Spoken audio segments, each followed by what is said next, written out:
right now. All right, welcome everyone.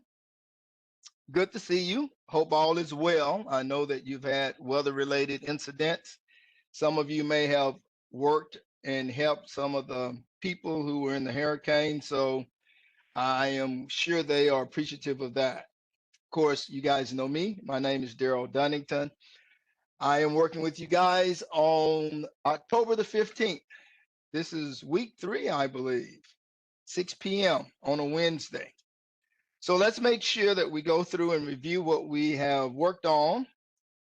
I want to continue to encourage you to stay up to date, stay on top of the essays, stay on top of the reading, do your exercises.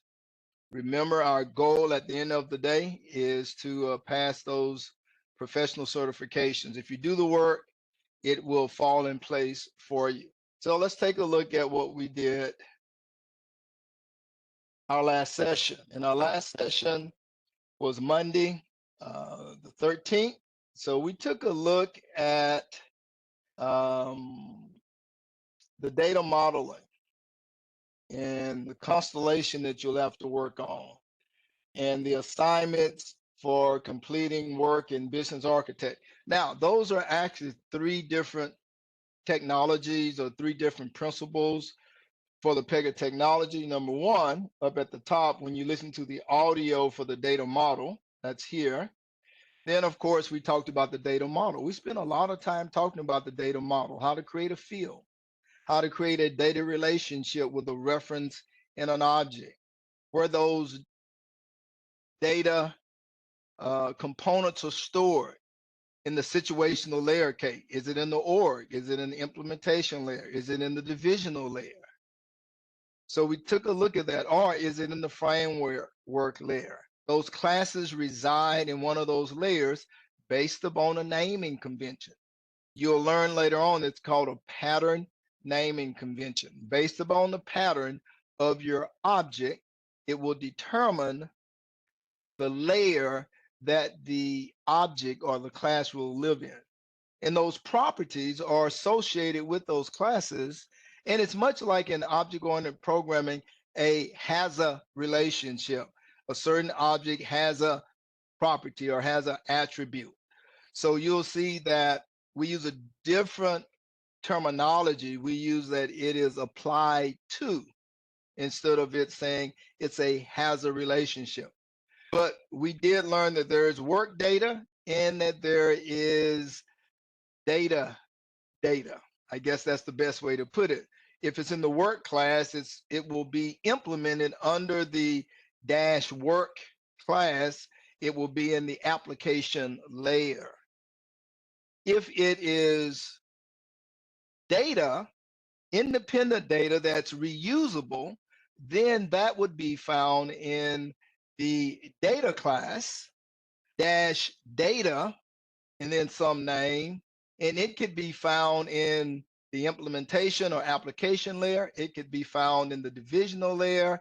It could be found in the framework layer. It could be found in the organizational layer. So data can reside in any of those 4 layers within the classes in those layers with some prefix or suffix of data dash.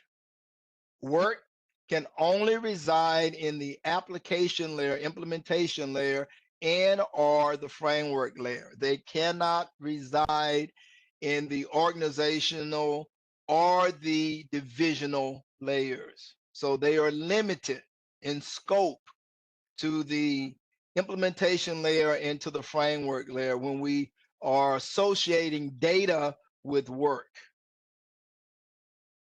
So that's what we talked about yesterday or Monday. You are also supposed to work on Constellation. So Constellation, this is probably your first introduction to it. So that's what I will lecture on for about 30 minutes to give you more understanding about that UI design system. You should have gone through a module, and they made some association how a field or a component, a UI component, a entry field, a paragraph, a drop down, how those components relate to certain data or property types, whether it's an integer or a text field or a date and time field. That conversation in that module talked about how we can relate that data to that field. And so that you understand the terminology, when we speak of a UI component, it is typically called a field, F-I-E-L-D.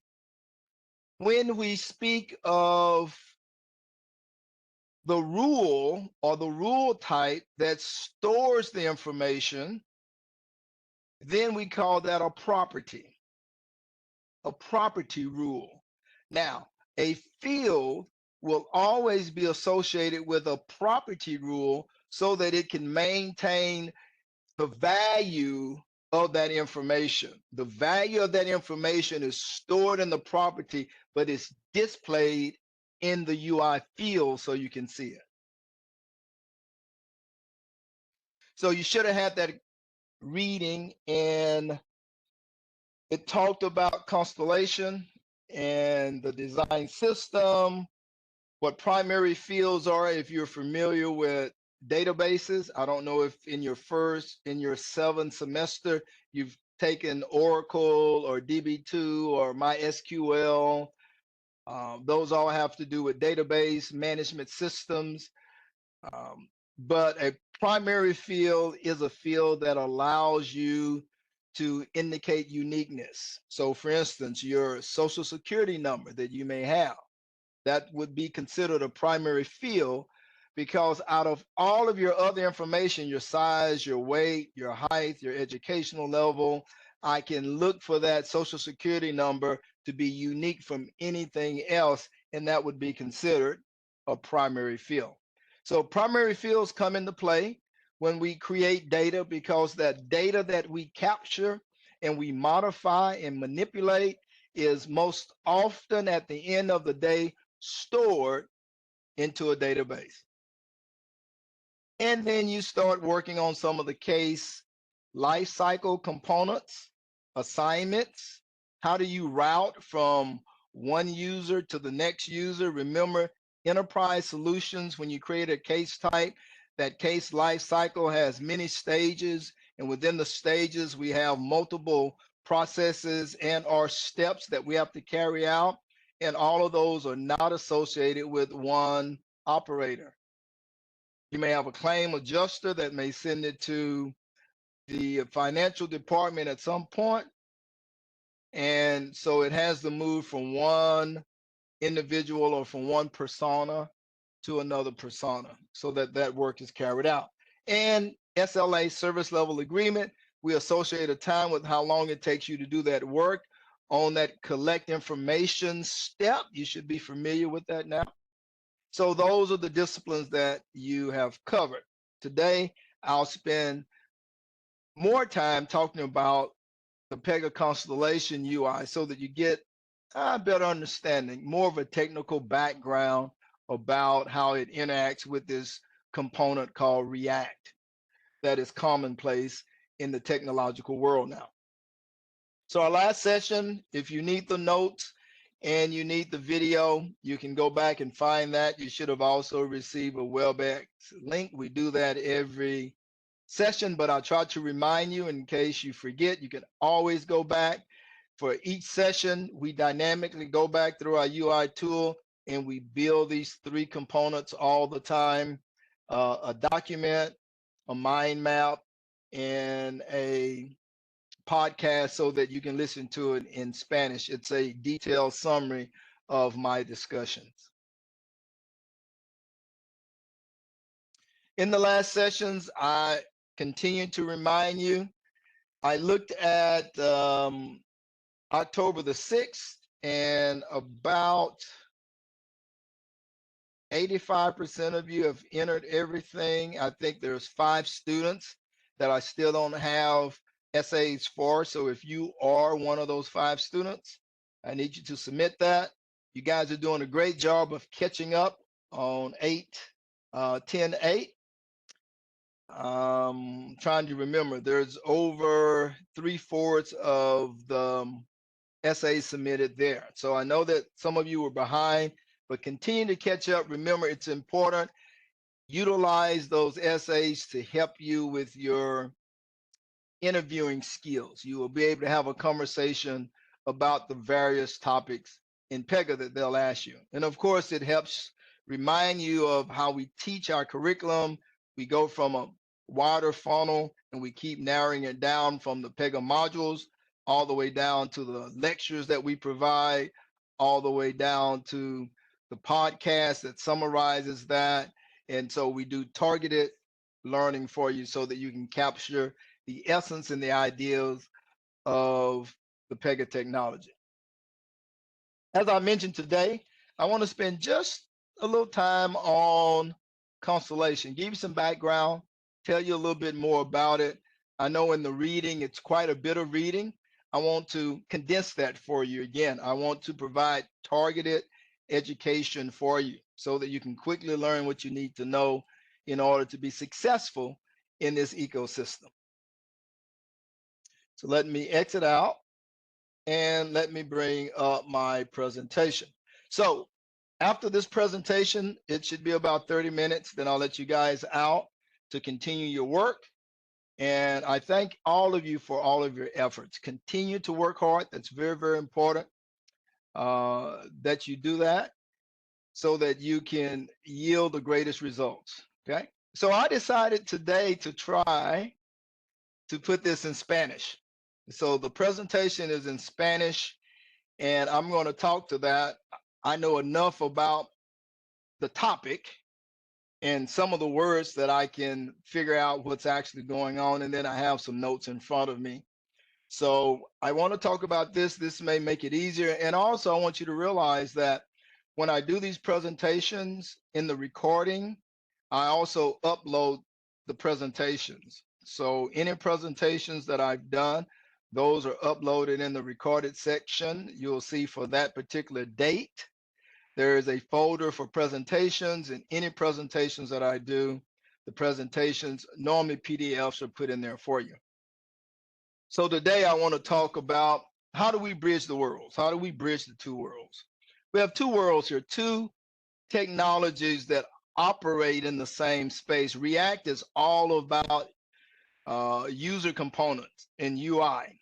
And then we have PEGA Constellation that it is also about UI. Before we had PEGA Constellation, we had something called the UI kit. And the UI kit was designed by PEGA. It was specialized for all the PEGA components.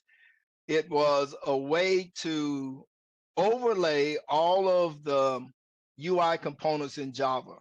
And so PEGA had to go through and do the hard work of doing that. Well, React came into the world and said, hey, I'll make that easy for you. So we'll have all of these components, and all you have to do is interact with me.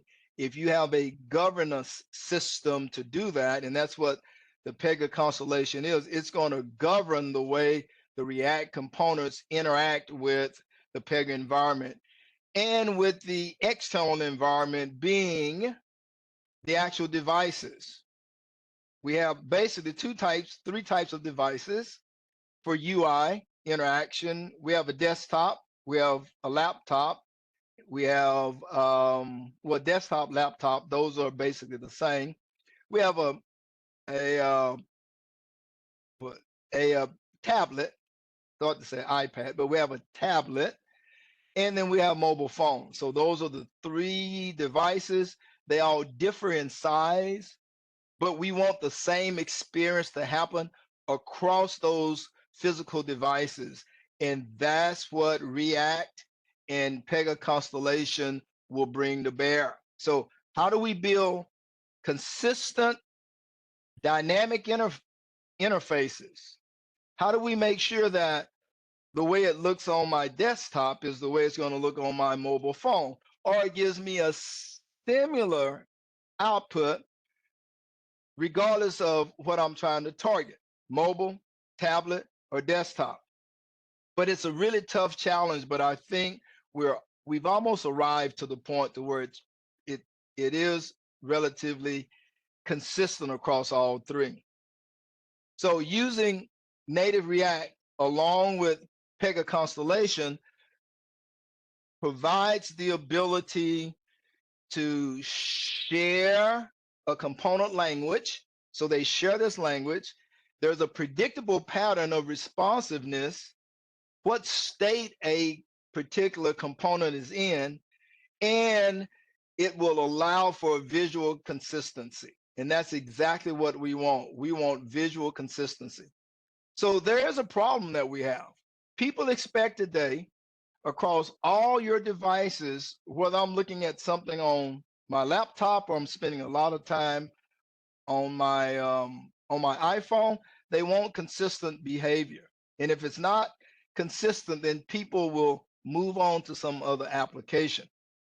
And the traditional approaches have their challenges because you have to rewrite. You have to rewrite special code to say, is it a desktop? Is it a laptop? Is it a tablet? And the solution is React components.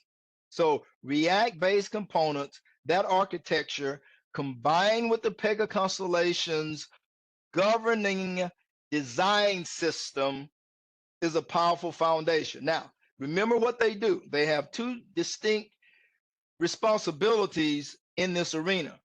We have the component-based architecture, that's React, but we have PEGA, the constellation that's going to govern the design system, how it's being implemented, what the policies are. React performs and is flexible with the PEGA enterprise-grade consistency and governance, and the result is you have an interface that works beautifully, and you'll see that it works everywhere and it works every time.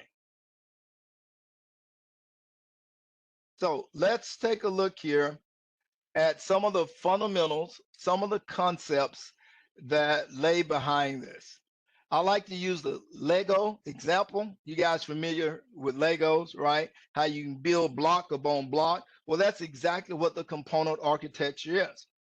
React creates or treats UIs as a collection of independent, self-contained parts. Sounds like an object, right? So each component is its own object. It's an autonomous piece of code, but it's an autonomous piece of UI code.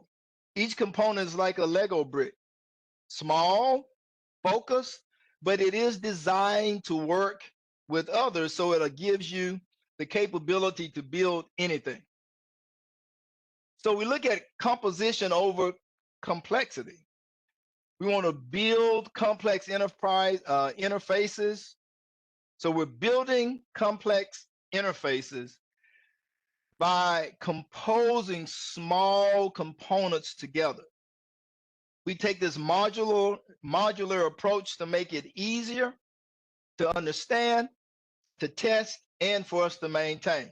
Again, it sounds like, looks like this object-oriented type of implementation for React, which is what it really is. And it has the ability for scale. Write once, use everywhere. That's what we say for Java. Write once, use everywhere. The same thing lies for React. Write once, use everywhere. Components are encapsulated. You have the logic, you have the presentation that's there, making them portable across all of your applications, whether it is on your desktop, on your mobile device, or on your tablet. All right.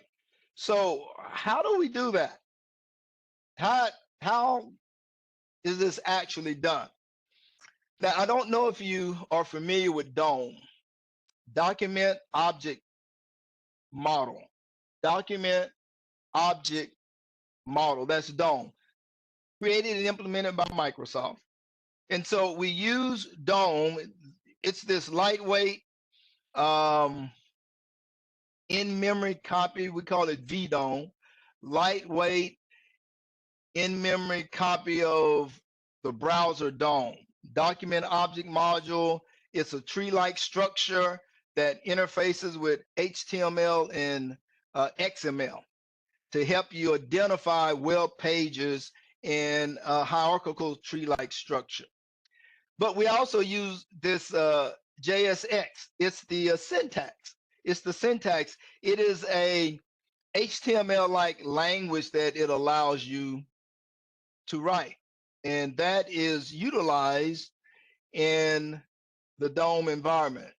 So when I am looking at DOM, it gives me the capability to look at when there's a change in state. Maybe when I click, or when I move, or I select something. Anytime there's an event, in most cases, if you are familiar with UI processing, there's an event that happens. There's a double click, there's a keyboard click, there's a point, there's a move, or something like that happens. That's considered a change in state. When that happens, React will update the virtual copy first, that VDOM copy, compared to the previous version, and it's something that they call diffing. In other words, what's the difference between what was done in the previous state, and it only applies the minimal changes. So that's a huge difference because it never rewrites the entire object again, or the component that is representing the entire object. The result of that is it's lightning fast. It keeps the interface responsive, regardless to the device or the complexity or how heavy or extensive the application might be. All right, so I talked a little bit about React, but how does React work with PEGA? How does it work with PEGA Constellation? Again, PEGA Constellation is a design system. It is a design foundation. We'll talk about tokens and some other things later on. But it serves as what PEGA would say, the single source of truth for visual and interactive elements. Those are things like buttons, forms, navigation, things of that nature. We have created within the PEGA technology this unified visual language. Every component follows the same design principles. So if you can do one, then it makes you familiar with the other because it's carried out the same way. Much like in PEGA, if you're going to create a action within PEGA, you're going to use a rule. And a rule has a rules form. And you fill in the rules form, and regardless of what you're trying to do, it's always carried out the same way. Number two, we have governed standards. There is a centralized design decision that's been made to ensure that all the teams build interfaces that align to this brand guideline and the accessibility requirements. And then finally, for scalability. Again, PEGA is always for enterprise solutions. So as your application grows, Constellation ensures that it's not too heavy. It can still feel natural, and it can work with any of the new design systems that might be coming out there. And also, it takes a look at design tokens. I said I'd talk a little bit about design tokens, but the tokens are really just variable names, and they store things like color, topography, space, shadows, things of that nature. So instead of you having to hard code information, maybe the hex number for something, then you can use a semantic token like color/brand/primary instead of trying to do the hexadecimal value. If you know the hexadecimal value for yellow, it's something like 3257 Baker 8, right? And so we use those tokens to actually help us make that happen. And there are some benefits in that. It's a single source of truth. It guarantees consistency across every component. There's flexibility built into it. And then, of course, the maintainability is fairly easy for you to do. All right, so let's talk about some of the integration. How does React meet with PEGA?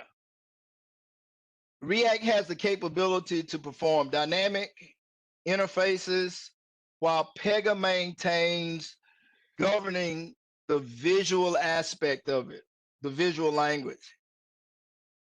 So React components are indistinguishable from native Java elements or PEGA elements.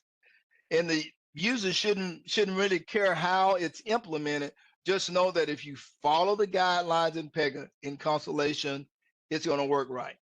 So for instance, we have an implementation strategy. Number one, PEGA embeds React components to help design the UI placeholder. So when you create a field, that's just a placeholder that's being designed. Then it's going to map the Constellation design token to the component style. So that field says, is it a text field? If so, PEGA has that governance that says, I'm going to map that information to that particular field. And then there's the cascading style sheet, the JavaScript that's created that may reference that token.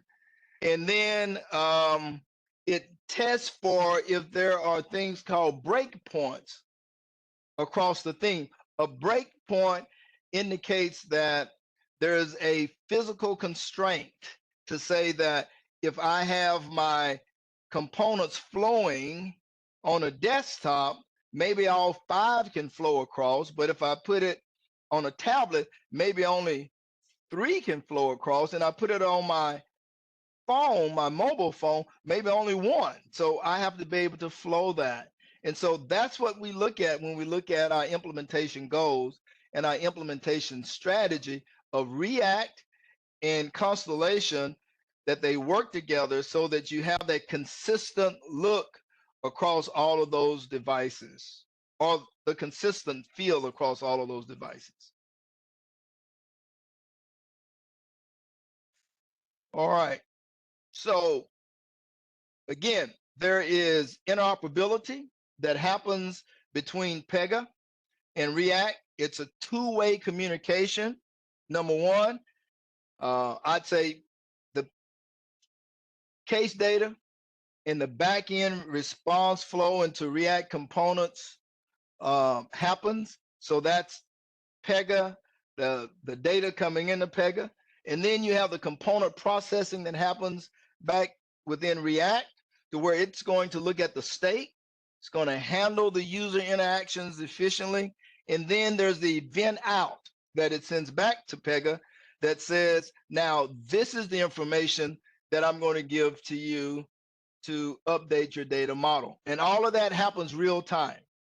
And it stays in sync for you, or it keeps your visual components in sync with each other. So let's take a look at this example. This example of React task status indicator that's actually going on here. It's going to subscribe to PEGA's data model for real-time updates. So now you have this model that's looking for real-time updates. So when a user marks a particular task and completes it in the React UI, that's the basic interface that you have there, the component emits an event. And that event is updated against the PEGA's case data. And the change propagates instantly to the connected view. So we'll talk about views, how views are being created within PEGA. And this seamless data flow creates a response that you can trust that is going to work right, and the user experience will feel the same across all of the different physical platforms. So what's our takeaways? What is the value of integration? We have 3. Number 1, speed and flexibility. Using React and PEGA together then your latency is almost gone. So it's fast, it's predictable. We use virtual DOM. We use an architecture that's rich for user experience, and the field is instant and is responsive. Number two, we have governance, and the governance comes in the way of PEGA Constellation. So it enforces visual consistency and a predictable behavior across the entire application. These design tokens and the standard components eliminate guesswork. They know exactly what they need to do and when they need to do it. And then number three, they deliver a rich, more performant, and highly interactive user experience for you. It aligns with PEGA's process management strengths and the best of both worlds in a single cohesive platform. So what are our next steps? So I spent 20 to 30 minutes just giving you an overview. Hopefully you guys will listen to it again and again, get a clear understanding of what is the responsibility of React, what is the responsibility of the PEGA Constellation for its governance, and how those tokens apply to the fields, and how the states are maintained by React. And in our next sessions, we'll talk about the implementation of that.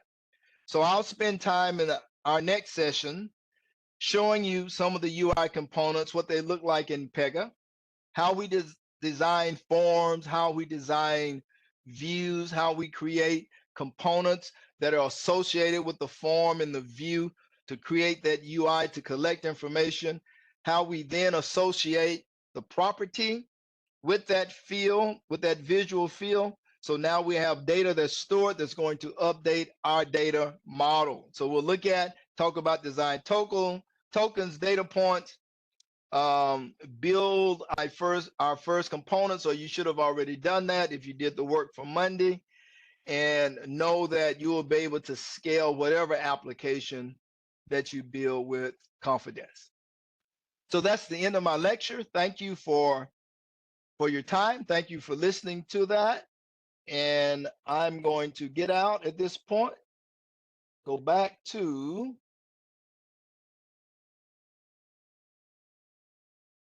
the other slide. So that's what we finished today. So in our next session, that's in the morning, in our next session, I'll make sure that I'll talk about more about the constellation. I'll probably spend more time on the constellation, but also how Constellation works within the case life cycle, because now we're moving into that 30% of the certification where we talk about case life cycle and all of the features that are associated with it. But we still need to talk a little bit more about Constellation, which I will in the morning, to make sure that you understand what components are being utilized and what you have to know from a PEGA perspective. Because most of the React interaction is actually hidden from you. And that's a good design system when we can hide the implementation details and all you have to work with is the user interface. So that's all I have for this evening. Remember our goal. I like to put this up every time because I know that you have many things that you have to do. Stay focused on the 2 certifications, 5 badges, and the 4 certificates. I'll see you in the morning. Have a great day.